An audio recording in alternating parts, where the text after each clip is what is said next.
দ্বিতীয় দফার ভোটে তারকা প্রচারকের তালিকা প্রকাশ করল তৃণমূল কংগ্রেস। মুখ্যমন্ত্রী মমতা বন্দ্যোপাধ্যায়, দলের সর্বভারতীয় সাধারণ সম্পাদক অভিষেক বন্দ্যোপাধ্যায়, রাজ্য সভাপতি সুব্রত বক্সী সহ নাম রয়েছে 40 জনের। বুধবার নির্বাচন কমিশনকে চিঠি দিয়ে তারকা প্রচারকদের নাম জানিয়েছে তৃণমূল কংগ্রেস।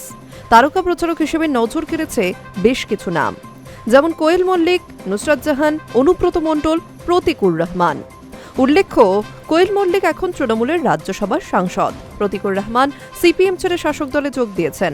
অনুব্রত রাজনীতিতে পরিচিত নাম, তবে সবথেকে বেশি নজর কেড়েছেন নুসরাত জাহান। বসিরহাটের প্রাক্তন সাংসদ নুসরাতকে গত লোকসভা নির্বাচনের প্রার্থী করেনি তৃণমূল কংগ্রেস।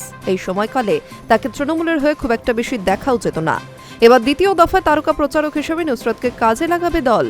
এই নামগুলি ছাড়াও তালিকায় রয়েছে ফিরাদ হাকিম, কুণাল ঘোষ, কল্যাণ বন্দ্যোপাধ্যায়, শশী পাঁজা, অরূপ বিশ্বাস, বীরবাহ হাসদা, পার্থ ভৌমিক, সায়নী ঘোষ, মমতা ঠাকুরের মতো হেভিওয়েট রাজনৈতিক নেতাদের, যারা প্রচারে নামবেন। অনেকের আবার নিজেরাও প্রার্থী। এছাড়াও সেলিব্রিটিদের মধ্যে রয়েছেন দেব, জুন মালিয়া, রাজ চক্রবর্তী, অদিতি মুন্সি, রচনা বন্দ্যোপাধ্যায়, ইউসুফ পাঠান, বাবুল শিবপ্রিয়দের নাম। তবে এরা প্রত্যেকেই সক্রিয় রাজনীতির সঙ্গে যুক্ত।